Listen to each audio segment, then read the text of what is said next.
it chapter by chapter, one bite at a time. So many adventures and mountains we can climb. Take it word for word, line by line, one bite at a time.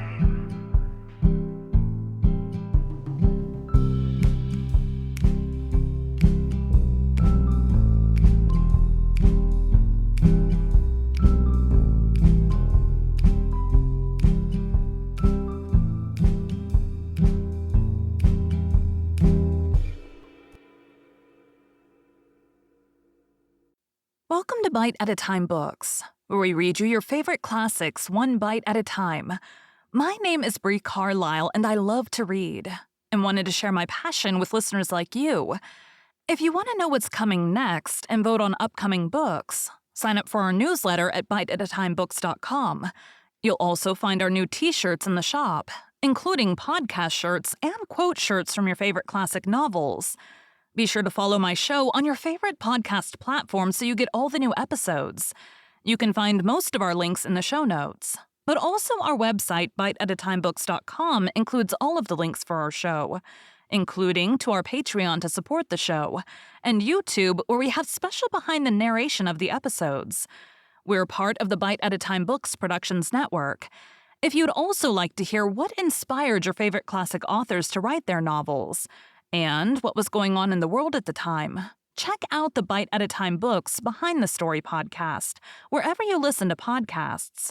Please note, while we try to keep the text as close to the original as possible, some words have been changed to honor the marginalized communities who've identified the words as harmful, and to stay in alignment with Bite at a Time Books' brand values. Today we'll be continuing Les Miserables by Victor Hugo. Chapter 7.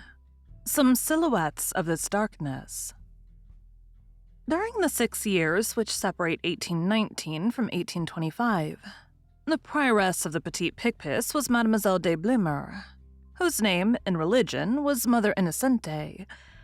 She came of the family of Marguerite de Blumiere, author of Lives of the Saints of the Order of Saint Benoit. She had been re-elected. She was a woman about 60 years of age, short, thick, singing like a cracked pot, says the letter which we have already quoted. An excellent woman, moreover, and the only merry one in the whole convent, and for that reason adored.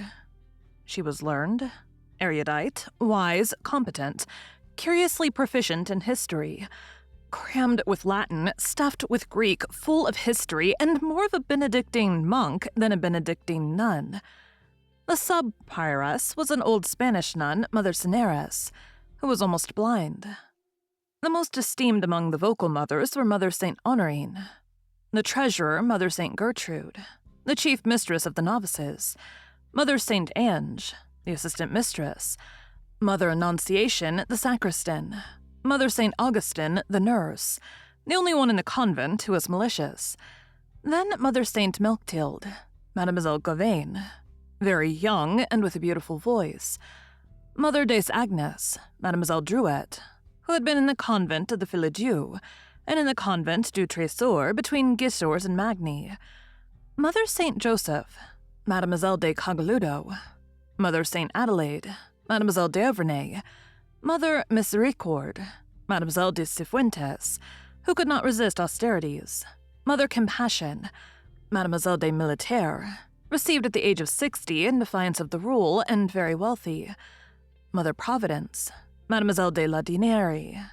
Mother Presentation, Mademoiselle de Seguinza, who was prioress in 1847, and finally Mother Saint Selene, sister of the sculptor Sirachi, who went mad, Mother Saint Chantal, Mademoiselle de Suzanne, who went mad. There was also, among the prettiest of them, a charming girl of 23 who was from the Isle de Bourbon, a descendant of the Chevalier Rose, whose name had been Mademoiselle Rose, and who was called Mother Assumption.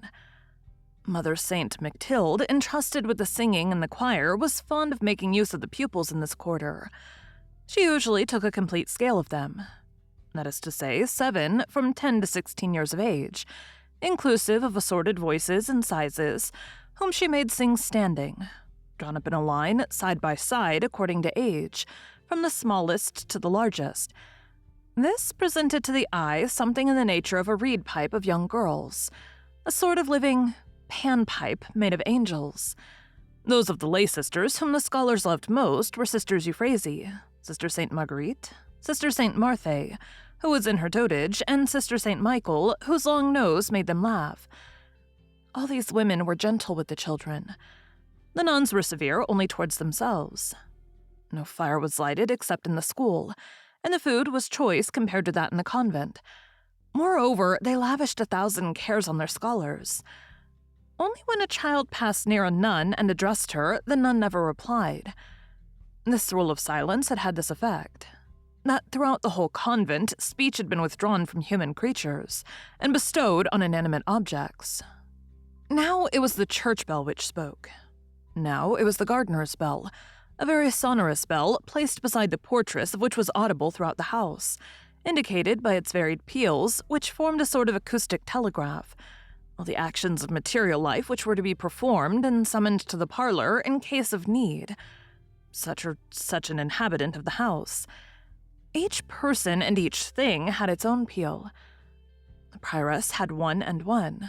The sub-prioress 1 and 2. 6-5 announced lessons so that the pupils never said to go to lessons but to go to 6-5. 4-4 was Madame de Genlis's signal.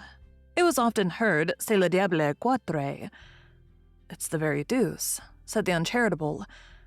To 9 strokes announced a great event. It was the opening of the door seclusion, a frightful sheet of iron bristling with bolts which only turned on its hinges in the presence of the archbishop. With the exception of the archbishop and the gardener, no man entered the convent, as we've already said. The schoolgirls saw 2 others. One, the chaplain of the Abbé Baines, old and ugly, whom they were permitted to contemplate in the choir, through a grating. The other, the drawing master, Monsieur Enceau, whom the letter of which we have perused a few lines called Monsieur Enceau, and describes as a frightful old hunchback. It will be seen that all these men were carefully chosen. Such was this curious house. Thank you for joining Bite at a Time Books today, while we read a bite of one of your favorite classics. Again, my name is Bree Carlile, and I hope you come back tomorrow for the next bite of Les Miserables. Don't forget to sign up for our newsletter at biteatatimebooks.com and check out the shop.